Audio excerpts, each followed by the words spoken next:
오늘은 우리 삶의 여리고성이라고 하는 제목으로 같이 말씀을 나누도록 하겠습니다. 여러분, 어제는 무슨 날이었습니까? 10월의 마지막 그게 떠오르는 분도 계시고요.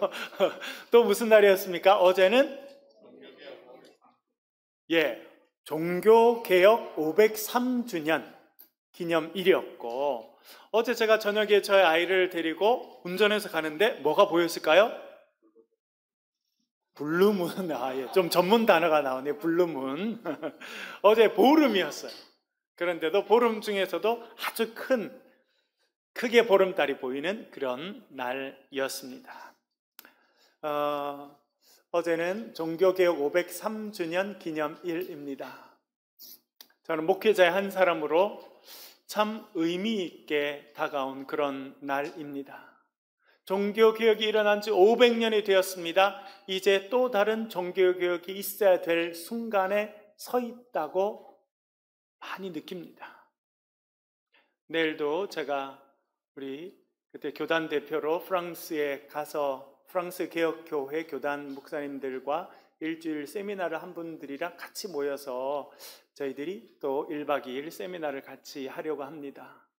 한국 교회가 어떤 모습이어야 하는지, 어떤 모습으로 되어야 또 다른 모습으로 하나님께 영광 돌리는 그런 교회로 성장해 갈 수 있을지, 그렇게 서로 생각을 나누고 비전을 나누는 시간들을 가지려고 합니다. 그런 면을 생각하면 마틴 루터는 참 대단한 사람이었습니다. 하나님께서 그를 소중하게 사용하셨습니다.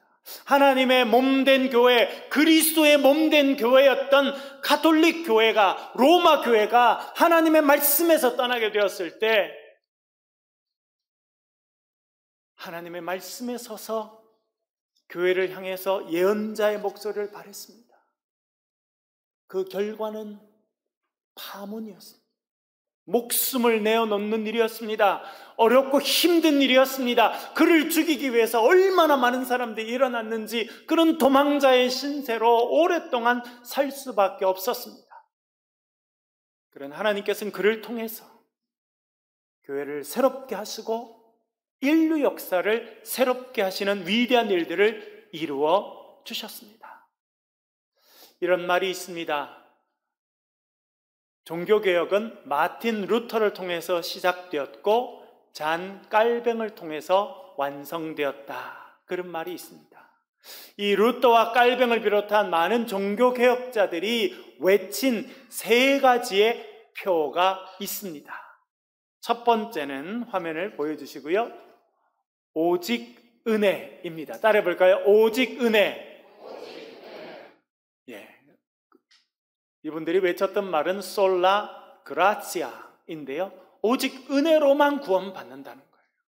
우리가 구원받을 자격이 있어서 구원받는 것이 아니라, 어떤 일을 했기 때문이 아니라, 오직 십자가에 달리신 예수 그리스도의 은혜로 구원받는다라고 외쳐주었습니다. 여러분, 오직 은혜로만 구원받는 줄로 믿으시길 간절히 바랍니다.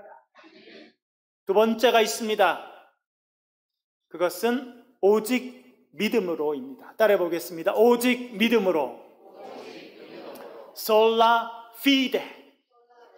네, 잘하셨어요. 그러면 헬라어를 하나 배우시게 되는 거예요. 솔라 피데. 영어로 faith라고 하는 말이 fide에서 나왔다는 거 금방 아시겠죠, 여러분? 율법을 행하는 것이 아니라 그 십자가에 달리신 예수 그리스도를 나의 구주로 믿고 고백하는 자들이 하나님의 은혜를 입게 되고 구원받게 됐는다라고 하는 것을 말했습니다. 그 당시 로마 교황청에서는 죄를 사해주는 문서를 팔았어요.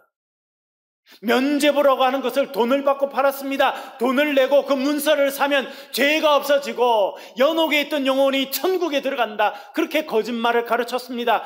루터는 담대히 일어나서 말합니다. 그것이 아닙니다. 오직 믿음으로 하나님 나라에 이르게 됩니다.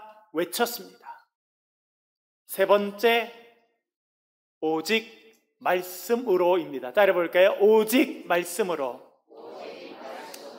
그것은 솔라 스크립투라. 스크립투라, 영어로 scripture라고 하는 말이 여기서 나왔다는 거 여러분 아시겠죠? 오직 말씀으로라는 거예요. 그 당시 중세교회는 성경책을 읽지 않았어요. 여러분 유럽에 가보시면 교회에 성경이 비치되어 있는 게 아니라 교회에 가면 스테인드 글라스가 쫙 되어 있습니다. 그리고 성화, 그림들이 쫙 그려져 있습니다. 왜 그럴까요? 물론 그 당시 대부분의 사람들은 글자를 알지 못했습니다. 그러니까 있어도 읽지를 못했겠죠. 그러나 그 당시는 사제들만 그거 성경을 읽었습니다. 그리고 일반 사람들은 교회에 들어오면 주위에 있는 그림을 보는 거예요. 그리고 심지어 예배를 드리는데, 미사를 드리는데 앞에 서 있는 이 신부님이 라틴어로 말하는 거예요. 이 사람들은 다 독일어를 쓰는데 라틴어를 모르는데 계속 라틴어로 이야기하는 거예요. 그럼 사람들이 뭐 하겠어요? 그냥 옆에 있는 그림을 보고 배우는 거예요. 그런데 종교개혁자들은 그게 아니라는 거예요. 우리에게 하나님의 말씀인 성경이 있습니다. 그 말씀을 읽고 그 말씀으로 살아갈 때 우리는 하나님의 백성이 되고 구원의 백성이 됩니다. 오직 성경으로, 오직 말씀으로 라고 하는 것을 가르친 것입니다. 여러분, 우리의 삶의 온전한 기준이 하나님의 말씀이 되기를 간절히 바랍니다. 요즘엔 시대가 참 혼란스럽습니다. 왜 그래요, 여러분? 참 재밌는 거는 시대가 발전할수록 사람들이 더 힘들고 어려워요. 왜요? 여러분, 두통이 왔어요. 머리가 아파요. 약국에 가요. 약을 고르려면 두통이 더 심해져요. 그렇지 않나요, 여러분? 여러분들이 여기 연세 있으신 어르신들인데 어릴 때 약국에 가면 고를 수 있는 약이 별로 없었어요. 고민하지 않고 골라 먹고 그것도 효과가 좋았어요. 지금은 너무 발전이 돼서 너무 고를 게 많습니다. 너무 들을 게 많아요. 너무 세상이 복잡해져서 그래서 삶이 더 어려워졌는지 모릅니다. 여러분, 오직 말씀으로 하나님께 나아가실 수 있기를 간절히 바랍니다. 저는 종교개혁 503주년을 지내면서 우리 교회를 생각하고 부족하지만 하나님께서는 목회자를 불러주셨는데 제 삶을 돌아보고 한국교회를 생각하지 않을 수 없었습니다. 오직 은혜로, 오직 믿음으로, 오직 주의 말씀으로 새로워지는 은혜를 허락해 주십시오. 기도하였습니다. 오늘 본문의 말씀도 그 말씀의 중요성에 대해서 이야기해 주고 있습니다. 이스라엘 백성들이 광야의 긴 시간을 지내서 요단강을 지났습니다. 그랬더니 앞에 큰 성 여리고 성이 나타났습니다. 여호수아, 이스라엘 백성들을 이끌고 있는 여호수아, 그 성을 바라보며 어떻게 해야 될지 알지 못해서 불안해하고 있었습니다. 하나님께서 나타나셨습니다. 말씀하십니다. 이 여리고 성과 그의 모든 왕과 군사들을 내 손에 넘겨주었느니라 말씀하십니다. 그리고 주님께서 구체적인 작전을 명령하십니다. 저도 군대에 있을 때 군종 장교로 그 참모회의에 참여했었거든요. 일주일에 한 번씩. 딱 가면 제일 가운데 의자에 이 장군 별을 딱 달고 있는 조종사 옷으로 입고 있는 단장님이 앉아 계시고 그 옆에 계급별로 쫙 사람들이 앉아. 그리고 참 사령관께 보고를 드리고 그러는데 이제 훈련 기간이 된 거예요. 그래서 여러분, 우리나라들 미군들이 와서 연합훈련도 하잖아요. 그럴 때는 그 단장님이 딱 일으키셔서 우리는 이렇게 해서 이번에 작전을 수행한다. 딱 말씀을 하세요. 그러면 사람들이 딱 다 듣는 거예요. 하나님께서 여호수아에게 작전 명령을 하셨습니다. 그런데 뭐 하는 작전이냐면 이 여리고성을 무너뜨리는 작전인데 특별한 작전입니다. 말씀하십니다. 매일 한 바퀴씩 여리고성을 돌아라. 그리고 7번째 날에는 7번 성을 돌고 소리를 쳐라. 여러분, 그것이 하나님의 작전 명령이었습니다. 우리 8절과 9절 말씀 화면을 보면서 같이 한번 읽어보겠습니다. 읽겠습니다. 시작. 여호수아가 백성에게 이르기를 마침에 제사장 7은 양강 나팔 7을 잡고 여호와 앞에서 나아가며 나팔을 불고 여호와의 언약궤는 그 뒤를 따르며 그 무장한 자들은 나팔 부는 제사장들 앞에서 행진하며 후군은 궤 뒤를 따르고 제사장들은 나팔을 불며 행진하더라. 아멘. 매일 한 바퀴씩 성을 돌아야 되는데 지켜야 될 규칙이 있었습니다. 그것은 무엇이냐면 제일 앞에 제사장들이 서야 된다. 그 다음에는 언약궤가 가야 된다는 것이고 그 뒤에 백성들이 따라가야 된다 말씀하셨습니다. 제일 앞에 누가 있다고요, 여러분? 제사장들이 있는데 그냥 가는 것이 아니라 손에 뭘 들고 있어요. 뭐냐면 산양, 아주 큰 산양의 뿔로 만든 나팔을 들고 있으라는 거예요. 그 다음에는 말씀의 언약궤가 쓰고 백성들이 서라 그렇게 말씀합니다. 대단히 상징적입니다. 여러분, 나팔 소리 뭘 상징합니까? 나팔 소리 뭘 상징합니까? 트럼펫, 승리를 상징하는 거예요. 나팔을 빰빠라 물리는 것은 승리를 상징하는 것입니다. 여러분, 여기도 우리 음악하신 분이 많이 계시는데 제가 오늘 아침에도 우리 아이들과 오다가 교회를 오면서 베토벤 심포니 넘버 9번 그걸 듣고 왔거든요. 참 좋아요. 핸델이 쓴 오라토리오 메시아가 있습니다. 여러분 언젠가 한 번은 들어보셨으리라 생각되는데 거기에 가면 나중에 베이스, 중저음인 베이스가 일어나서 이 아리아를, 노래를 하는 장면이 나오는데 제목이 뭐냐면 나팔이 울리리라. The trumpet shall sound라고 하는 노래가 있습니다. 저는 그걸 듣는데 얼마나 가슴이 감동이 되는지 모릅니다. 트럼펫이 울리게 될 것이다. 언젠가 예수 그리스도의 승리를 알리는 트럼펫이 울리게 될 것이고 그때는 사망이 사망 선고를 받게 될 것이고 예수 그리스도 안에 있는 자들이 변화될 것이다. 그것을 부르는 아름다운 아리아예요. 나팔 소리가 울린다고 하는 것은 승리가 주어졌다는 것입니다. 앞에 제사장들이 나팔을 울리며 나아가라고 하는 것은 이미 너희들에게 승리가 주어졌다, 그런 의미라는 것입니다. 여러분, 우리가 예수 그리스도 안에 있을 때 우리에게 이미 승리가 주어진 줄로 믿습니다.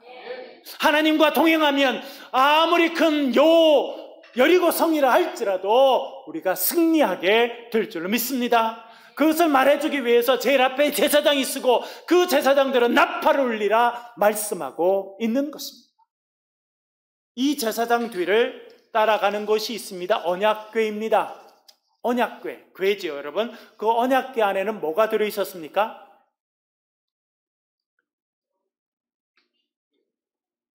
돌판 2개가 있었습니다. 돌판에 뭐가 쓰여 있었습니까? 10계명.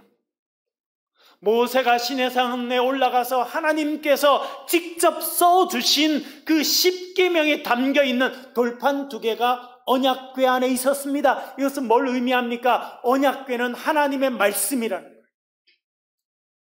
하나님의 말씀이 백성 앞으로 나아가라, 그렇게 말씀해 주고 있는 것입니다. 여러분, 언약궤가 백성 앞에 가고 백성이 언약궤를 따라가는 사건은 이 사건 전에도 있었습니다. 언제 그 사건이 나오던가요? 뭘 건너갈 때요? 요단강을 건너갈 때. 여호수아서를 열심히 읽으시는 분들이 많이 계시네요, 여러분. 예, 우리가 2장씩 읽으면서 요즘에 여호수아서를 읽고 있는데 요단강을 건너갈 때 그 사건이 나옵니다. 여러분, 얼마나 중요한 사건인지 모릅니다. 너무나 상징적인 사건이에요. 이스라엘 백성들 40년 동안 광야를 걸어왔습니다. 이제 약속의 땅이 눈앞에 보입니다. 얼른 들어가면 될 것 같은데 마지막 난관이 있어요. 그게 뭡니까? 요단강. 이제 약속의 땅에 들어가기 전에 요단강이 앞을 막습니다. 그래서 어떤 사람은 낙심해. 야, 40년 동안 고생했는데 또 요단강이냐, 또 우리가 한계 경험하느냐, 그러면서 낙심하고 힘들어하는 사람이 있습니다. 여러분, 돌아보면 그것이 우리의 삶의 현실이라는 거예요. 40년 고생했다고 끝난 것이 아니라 또 요단강이 앞을 막을 때가 생기는 것이 우리의 삶이라는 것입니다. 지난번에도 소개해드렸습니다만 2750년 전에 호메로스라고 하는 사람이 쓴 오디세이아, 여러분 고전을 공부하는 사람은 반드시 읽어야 되는 그런 책입니다. 그 오디세이아는 트로이 전쟁을 마치고 오디세우스가 그의 동료들과 함께 고향인 이타카로 돌아가는 10년간의 여정을 써놓은 것입니다. 그런데 그 배를 타고 집으로 돌아가는데 어려움이 끝이 없이 있습니다. 한 번은요, 키클롭스라고 하는 데 가서 거대한 괴물을 만납니다. 외눈박이 괴물, 눈이 하나 있는 괴물, 이름이 키클롭스입니다. 동굴에 사는 그가 오디세우스와 그 동료들을 다 붙잡아서 동굴 안에 가둬놨어요. 그리고 식사 때가 되면 동료들을 끄집어내서 먹습니다.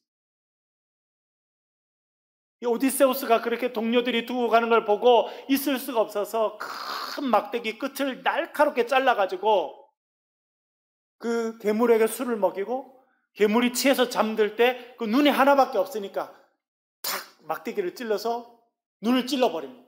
그러니까 눈이 멀게 되니까 이 괴물이 난리가 치죠. 그러면서 동굴 입구에 있는 돌이 치워지게 되고 이제 동굴을 빠져나오게 됩니다. 그래서 항해를 했어요. 편안한 길을 갈 줄 알았는데 조금 있으니까 사이렌, 언젠가 제가 설교 시간에 말씀드렸죠. 치명적인 유혹의 소리인 사이렌 소리가 들립니다. 그 소리를 따라가면 다 죽고 마는 거예요. 그래서 밀랍으로 그 동료들의 귀를 막습니다. 소리를 못 듣도록. 그렇게 하고 그 어려움을 지납니다. 이제 어려움도 지나고 좀 괜찮은가 싶었더니 저 멀리에서 바다 괴물 소리가 들립니다. 머리가 6개나 달린 바다 괴물의 소리가 들리게 됩니다. 그쯤 되니까 이 노를 젓던 동료들이 낙심합니다. 아니, 우리가 키클롭스 괴물도 지났지, 사이렌의 유혹도 지났지, 이제 좀 편안해져야 되는데 또 다른 바다 괴물이냐. 그들이 너무나 지치고 낙심해서 노를 놔버립니다. 그럴 때 오디세우스가 그들 앞에 서서 그들에게 이렇게 말합니다. 여보게 동지들, 우리는 여태껏 온갖 고난을 이겨왔네. 이제 앞으로 닥쳐올 재난은 키클롭스에서 겪었던 것보다 크지 않을 것이네. 그 거인은 우리를 동굴에 가두려고 했지만 우리는 사려 깊은 판단으로 동굴을 빠져나왔다네. 지금 일도 나중에는 추억으로 남게 될 것이네. 지금 또 위기를 경험하게 되지만 이 위기를 지나고 나면 다음에 이것이 추억으로 남게 될 것이라는 거예요. 그렇기 때문에 다시 한번 이 일을 버텨나가자, 그렇게 말하고 지나갑니다. 여러분, 2750년 전에 쓰였는데도 지금도 사람들이 읽어요. 왜 그래요? 동감이 된다는 거예요. 우리의 삶이 그렇다는 것입니다. 어려움을 지나고 좀 괜찮으면 또 다른 어려움이 오는 것이 우리의 삶이라고 하는 것입니다. 이스라엘 백성들도 광야를 지났는데 마지막 순간 요단강을 경험합니다. 어떤 사람은 낙심합니다. 여러분, 때때로 우리도 그렇게 할 때가 있어요. 하나님, 이 일까지도 제가 해야 되는 겁니까? 하나님, 저는 정말 지쳤어요. 여러분, 그런 것이 때때로 우리의 마음입니다. 그런데 여러분, 요단강이 우리 앞에 있는 이유가 무엇입니까? 우리를 낙심하기 위함입니까? 우리를 좌절하게 만들기 위함입니까? 아닙니다. 요단강이 멈춰서는 또 다른 기적을 경험하기 위해서 하나님께서 요단강을 허락해 주신 줄로 믿습니다. 그런데 그 방법이 뭡니까, 여러분? 제사장도 일어났습니다. 하나님의 말씀을 담고 있는 그 언약궤를 어깨에 맸습니다. 그리고 제사장들이 요단강에 발을 딱 디디자 요단강의 강물이 멈췄다고 말합니다. 그리고 메마른 땅이 드러나서 백성들이 그 메마른 땅을 건너갔다라고 말씀하고 있는 것입니다. 여러분, 우리 앞에 또 다른 요단강이 나타나는 것은 우리로 낙심하고 좌절하게 하는 것이 아니라 또 다른 하나님의 기적을 경험케 하시는 것인 줄로 믿습니다. 마귀는요, 그 요단강을 보고 낙심하게 해요. 봐라, 너 못한다. 못 넘어간다. 너 약속의 땅에 못 간다. 네 힘으로 못하지 않냐. 그렇게 해서 앉아서 낙심하고 원망하도록 만듭니다. 그러나 하나님은 믿음으로 나아가게 합니다. 주의 말씀을 의지하고 제사장들이 요단강에 발을 대었을 때 요단강이 멈추고 백성들이 마른 땅을 건너갔다 말씀합니다. 이런 기적이 우리의 삶 가운데 있기를 간절히 축원합니다. 그래서 우리가 늘 따라가야 되는 것이 있는데 그것이 하나님의 말씀입니다. 시편 119편 105절 말씀 화면을 보면서 같이 한번 읽겠습니다. 시작. 주의 말씀은 한 번 더 크게 읽겠습니다. 시작. 주의 말씀은 내 발의 등이요 내 길의 빛이니이다. 할렐루야. 이것이 저와 여러분의 고백이 되시길 간절히 바랍니다. 캄캄한 인생길을 우리가 걸어가고 있습니다. 터널처럼 어두워요, 여러분.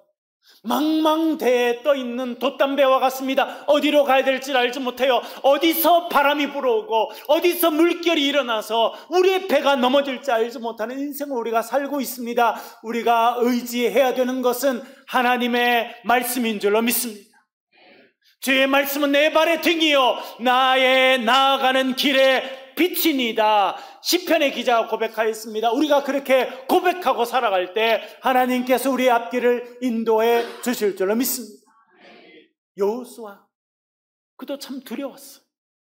그 많은 백성들을 이끌고 이제 요단강을 건너 가나안 땅으로 가는 것이 얼마나 두렵고 힘든 일이었겠습니까? 그의 스승이었던 그 위대한 모세도 그 일이 얼마나 힘들었는지 하나님 저를 즉시 죽여주셔서 제가 이 험한 꼴을 더 이상 보지 않도록 도와주십시오. 그렇게 기도했는데 여호수아가 그 일을 맡았어요. 그렇게 두려움 가운데 있는 여호수아에게 하나님이 나타나셔서 이렇게 말씀합니다. 여호수아 1장 8절 같이 읽겠습니다. 시작. 이 율법책을 내 입에서 떠나지 말게 하며 주야로 그것을 묵상하여 그 안에 기록된 대로 다 지켜 행하라. 그리하면 내 길이 평탄하게 될 것이며 내가 형통하리라. 아멘. 뭘 하라고 말씀하십니까? 이 율법의 말씀을, 하나님의 말씀을 내 입에서 떠나지 말게 해라. 주야로 그것을 묵상해라. 그리하면 네가 평탄하게 될 것이다. 네가 형통한 길을 걷게 될 것이다 말씀하고 있습니다. 여러분, 우리의 앞길이 요단강에 막혔다고 근심할 필요가 없습니다. 내 인생이 내가 원하는 대로 열리지 않았다고 근심할 필요 없어요. 여러분, 우리가 말씀을 묵상하고 말씀 가운데 살아가면 우리의 삶에 다가온 위기는 놀라운 승리의 기회가 될 줄로 믿습니다. 여러분, 내 방향이 이런데 그것이 막혔다고 고민할 필요가 있습니까? 내가 나아가는 길이 앞에 막혀가 있습니다. 그러면 하나님께서 딴 일을 열어주시는 거예요. 말씀을 따라가는 사람은 그렇게 살아가는 것입니다. 하나님께서 왜 그런 일들을 우리에게 허락하십니까? 그런 일들을 보여주십니까?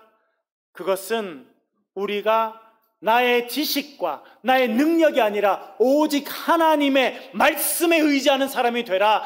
그렇게 말씀하시는 줄로 믿고 살아가시길 바랍니다. 여러분, 늘 마음에 와닿는 그런 구절 있죠? 어디입니까? 저는 베드로가 예수님을 만난 장면, 누가복음 5장의 장면. 그는 전문가였습니다. 어릴 때부터 물고기를 잡는 전문가였는데 밤새 그물을 던졌지만 물고기 한 마리 잡지 못했어요. 실패했어요. 낙심했어요. 절망했어요. 그렇게 아침을 맞았습니다. 절망의 아침을 맞은 것이죠. 그런데 주님께서 오셔서 말씀하십니다. 깊은 데로 가서 그물을 내려서 물고기를 잡으라. 마음의 갈등이 전혀 없지는 않았을 것입니다. 우리가 사실 밤새 그물 던져봤거든요. 물고기 없는 거 제가 누구보다 잘 알거든요. 그런 마음이 마음속에서 일어난 것 같아요. 그러나 그가 결심합니다. 뭘 결심합니까, 여러분? 지난주에 저희들이 선택, 결심에 대해서 말씀드렸죠. 우리가 날마다 결심해야 됩니다. 그가 뭘 결심합니까? 하나님의 말씀을 의지하기로 결심하는 거예요. 우리가 밤이 새도록 수고하였으되 잡은 것이 없지만은 지난번에 제가 말씀드렸죠. 이 밤새 수고하였으되라고 하는 말의 헬라 말은 코피아산테스입니다. 그래서 제가 학생들에게 코피가 터지도록 수고했지만 이렇게 늘 가르쳤어요. 코피가 터지도록 수고했지만 잡은 것이 없다는 거예요. 그러나 내가 말씀에 의지하여 그물을 내리겠습니다. 말씀에 의지하여라고 하는 말의 원어적인 말은 에피레마티수라고 하는 것입니다. 하나님, 주님의 말씀 위에 서서라고 하는 뜻입니다. 그가 자기의 지식 위에 서서 그물을 내렸을 때는 실패했어요. 자기의 경험 위에 서서 그물을 내렸을 때는 빈 그물만 건져 올릴 수밖에 없었습니다. 그러나 이제 주님의 말씀 위에 서서 그물을 내렸더니 어떻게 되었습니까? 그물이 찢어질 만큼 물고기가 잡히게 되었다 말씀하고 있습니다. 여러분, 오직 말씀으로 살아가시는 저와 여러분 되시길 간절히 바랍니다. 하나님의 말씀, 그 약속의 말씀 위에 서서 그물을 내릴 때 우리가 상상하지 못한 위대한 역사가 이루어지게 될 줄로 믿습니다. 이스라엘 백성들도 자기의 지식이 아니라, 자신의 경험이 아니라, 자신의 전쟁 전략이 아니라 오직 주의 말씀을 따라가게 될 때 여리고 성이 무너지는 위대한 역사가 있었음을 성경이 증언해 주고 있습니다. 여러분, 날마다 주님의 말씀을 받아들이시고 말씀 가운데 새롭게 되시기를 간절히 바랍니다. 이 여리고성 사건을 통해서 하나님께서 우리에게 분명히 말씀하시는 게 있습니다. 그것은 무엇이냐면 우리의 지금까지 생각과 경험을 내려놓으라는 거예요. 하나님께서 이루시는 역사는 지금까지 우리 해왔던 전쟁의 방식과 다르다는 겁니다. 여러분, 큰 성을 무너뜨리려고 하면 어떻게 해야 됩니까? 여러분, 뭐 영화를 보신다든지 드라마를 보게 되면 이제 성을 공격하는 장면이 나오잖아요. 어떻게 하던가요? 성경처럼 성을 뺑 한 바퀴씩 돌고 소리치는 장면이 영화에 나오던가요? 한 번도 안 나옵니다. 긴 사다리를 준비해서, 그렇죠? 사다리를 벽에 탁 올리고 올라가고, 그럼 위에서는 막 뜨거운 물을 붓고 화살을 쏘아서 못 올라오게 하고, 또 그러면 사다리를 타고 올라가는 사람 돕기 위해서 저 멀리 있는 우리 아군들이 화살을 쏘아서 그 성 위에 있는 사람들을 막 이렇게 무너뜨리고, 뭐 그렇게 해서 전쟁을 하는 거예요. 그런데 이스라엘 백성들은 매일 한 바퀴씩 돌고 7번째 날에는 7바퀴를 돌고 소리치라는 거예요. 실제로 그렇게 했더니 여리고성이 무너졌습니다. 그것은 뭘 의미합니까? 이제 하나님께서 이루어 가시는 역사는 지금까지 했던 것과 완전히 다른 방식으로 이루어질 거라는 겁니다. 이제 이스라엘 백성들이 성을 차지하고 가나안 땅, 약속의 땅을 차지하는 방식은 하나님께서 온전히 주인 되시는 새로운 방식이다 하는 것을 알려주고 있는 것입니다. 지난 주일 오후에 우리나라를 대표하는 삼성그룹을 이끄시던 이건희 회장님이 소천하셨습니다. 그래서 그 뒤로 며칠 동안 그분에 대한 이야기, 그 회사에 대한 이야기들이 많이 나왔죠. 저도 이번에 그분에 대해서 자세히 좀 공부할 수 있었는데, 많은 분들이, 전문가들이 삼성이라는 기업이, 여러분 그 아버지 때부터 우리나라의 큰 기업이었거든요. 그때만 해도 벌써 직원이 몇만 명 되는 그런 기업이었는데, 지금은 전 세계 50만 명이 넘는 직원을 갖고 있는 초인류 기업으로 성장했습니다. 도대체 그러면 그 이유가 뭐냐? 어떤 사람들은 그렇게 이야기하더라고요. 1993년에 그 회장님이 프랑크푸르트, 독일에 있는 프랑크푸르트에 가셨다는 거예요. 그리고 한국에 있는 임직원 200명을 불러서 그 프랑크푸르트로 오라고 했다는 거예요. 그리고 거기서 한 1800명 정도가 있는데 앞에서 그분이 연설을 하는데 그 중에 아주 짧은 부분이 나옵니다. 여러분 언론을 통해서 많이 보셨을 거예요. 저도 이번 주에 10번 이상 그런 여러 가지를 통해서 봤는데, 그분이 뭐라 그러냐면, 외우고 계신 분이 계시네요. 참 훌륭하세요, 여러분들이. 뭐라 그런다고요? 마누라 자식 빼고는 다 버리라고요? 그거는 어느 회장님이 말씀하셨는지. 마누라 자식 빼고는 다 바꿔보라는 거예요. 그런데 사람들이 뭐라 평가하냐면 그것이 경영 선언이었다는 거예요. 여러분 말씀드린 대로 그 당시만 해도 우리나라에서 엄청난 기업이 삼성이었어요. 그러나 우리나라에서 유명했어요. 전 세계적으로는 경쟁력이 별로 없었습니다. 그러나 정말 아내와 자식 빼고는 모든 걸 바꿔라, 생각도 바꾸고 행동도 바꿔라, 그렇게 선언하면서 신경영 선언이 있은 다음에 삼성이라는 기업은 초인류 기업으로 성장하게 되었다, 그런 이야기를 하였습니다. 여러분, 한 개인도 마찬가지고 한 공동체도 마찬가지고 한 회사도 마찬가지. 시대에 따라 새로운 것을 받아들이고 새로운 것에 마음을 열고 새롭게 변해가는 것에 따라가지 않으면 결국 역사의 뒤안길로 사라지고 말게 되어 있습니다. 여러분, 그것이 역사가 이야기하는 거예요. 여러분, 교회도 마찬가지입니다. 교회도 마찬가지. 우리는 개혁교회 전통을 갖고 있습니다. 개혁교회는 지난주에 말씀드린 것처럼 Reformed Church, 다시 한번 모양이 바뀌고 개혁된 교회입니다. 한번 바뀐 것으로 끝난 것이 아니라 끊임없이 바뀌어야 개혁교회가 되는 것입니다. 이 개혁교회를 시작한 루터가 힘을 얻었던 말씀이 있습니다. 그것이 로마서 1장 17절입니다. 같이 한번 읽어보겠습니다. 읽겠습니다. 시작. 복음에는 하나님의 의가 나타나서 믿음으로 믿음에 이르게 하나니 기록된 바 오직 의인은 믿음으로 말미암아 살리라 함과 같으니라. 아멘. 그가 하나님의 말씀을 묵상했어요. 이 로마서 1장 17절을 묵상하다가 하나님의 뜻을 깨닫게 됩니다. 하나님의 의로움심이라고 하는 것은 예수를 믿는 자들, 그 사람들을 의롭다고 인정해 주시는 거구나. 오직 의인은 믿음으로 살아가는 것이구나. 그가 확신하게 됩니다. 여러분, 하나님의 말씀을 묵상하고 그 의미를 깨닫는 것은 루터를 바꿨어요. 그러나 그 말씀으로 루터 한 명이 바뀌니까 교회가 바뀌게 되고 인류의 역사가 바뀌는 놀라운 일이 있었다, 그렇게 말씀하고 있습니다. 여러분, 오늘도 말씀을 따라가시고 이 말씀을 통해 새로워지시는 주의 백성들이 되시길 주의 이름으로 간절히 축원합니다.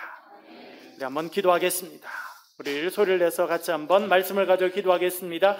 하나님, 우리의 앞에 있는 여리고성, 주의 말씀을 따라가게 하시고 그 말씀을 순종할 때 여리고성이 무너지고 하나님의 놀라운 일들을 감당하는 자들이 되게 도와달라고 시간 소리에서 통성으로 같이 한번 기도하겠습니다.